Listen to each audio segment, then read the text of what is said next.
His visit to Sir Topham Hatt's railway was coming to an end. "We shall miss you," said Sir Topham Hatt. Then he turned his attention to all the other engines. "My railway is very busy, and I'm pleased with you, but you need help. A diesel is all that's available. Please do your best to avoid any disturbances." "What does that mean?" whispered Duck.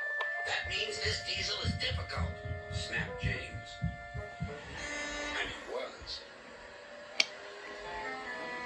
The diesel surveyed the shed. "Not bad. I've seen worse. At least you're all clean." The engines glared. "It's not your fault, but Sir Topham Hatt should scrap you and get engines like me. A fill of oil, a touch on the starter, and I'm off. No bother, no waiting. They have to fuss round you for hours before you're ready." The engines were furious. Next morning, they held an indignation meeting around the turntable. "Disgraceful.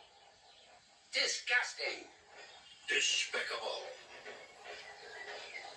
To say such things to us," cried Donald and Douglas, "is to teach them a lesson we'd be wanting. Now how do we do it?"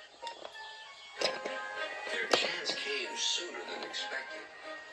The diesel was purring comfortably. An inspector watched a fitter making final adjustments. The wind tugged at the inspector's hat. The diesel was ready. "Look at me, Duck and Stepney. Now I'll show you something." He rolled proudly toward his coaches. Then it happened.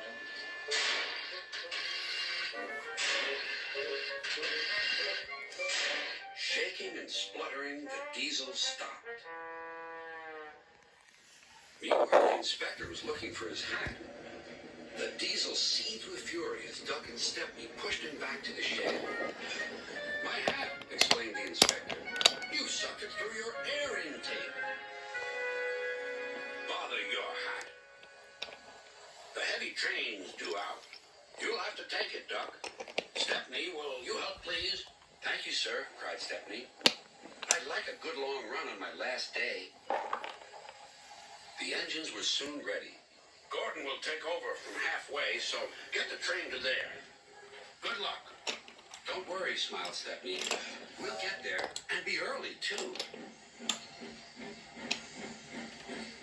The cavalcade moved carefully over the rails and out to the open road. "Now for a sprint," puffed Stepney. "I'm ready when you are," replied Duck. Soon they were whizzing through Edward Station. And next they charged at Gordon's Hill beyond.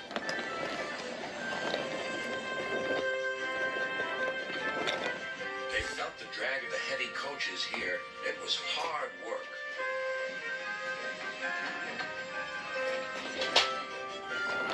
At last they were running smoothly along the line toward the big station.